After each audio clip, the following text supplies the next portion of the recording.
నేను విజయం సాధించానని కానీ డబ్బులు వచ్చినాయని కానీ ఏ ఒక్క సినిమా విజయం చెప్పలా. నాకు నా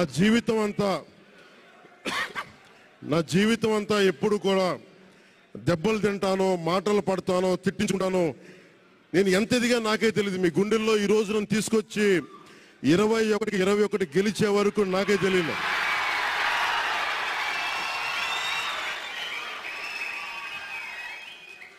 భారతదేశంలో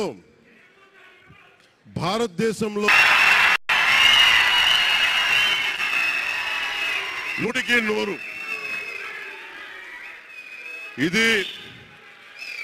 ఎందుకు ఈ విజయం జనసేన లేదంటే జన సైనికులు, వీర మహిళలో జనసేన నాయకులది కాదు, కేవలం వారిదే కాదు, 5 కోట్ల మంది ప్రజల ఆకాంక్షదే.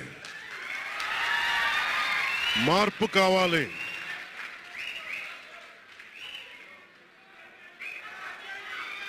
మార్పు కావాలి, పాలన మారాలి. ఇవన్నీ చాలా మంది కోట్లాది మంది ప్రజల ఆకాంక్ష. ఈరోజు ప్రజల తీర్పు. బాబు మీరిద్దరు కూర్చోవాలమ్మా, దయచేసి. నువ్వు పక్కకు వచ్చామ్మా, నువ్వు పక్కకు రా. నువ్వు కొంచెం ముందుకన్నారా, మీరు కొంచెం ముందుకు రండి అమ్మా, మీ ఒక అడుగులు ముందుకు రండి. మీరు కూర్చొని ఇబ్బంది పడతాను, దయచేసి కూర్చో. దయచేసి కూర్చోవాలయ్యా, మీరు కూర్చోవాలి. మీరు మొత్తం సభ ఆపేస్తున్నారు. మీరు సాగర్ పక్కర. ఇది మనందరికీ చాలా జాగ్రత్తగా ఉండాల్సిన సమయం. ఇది కక్ష సాధింపుల సమయం కాదు. ఇది ఆంధ్రప్రదేశ్ భవిష్యత్తుకి బలమైన పునాది వేసే సమయం. అది అన్నం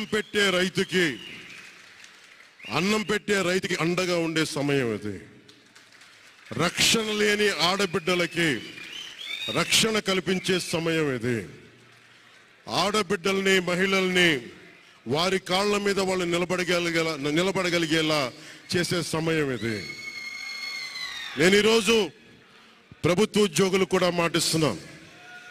కంట్రిబ్యూటరీ పెన్షన్ స్కీమ్ నేను చెప్పాను, నేను బాధ్యత తీసుకున్నాను, నేను మర్చిపోలా. ఏరు దాటాక తెప్ప తగిసే రకం కాదు నేను.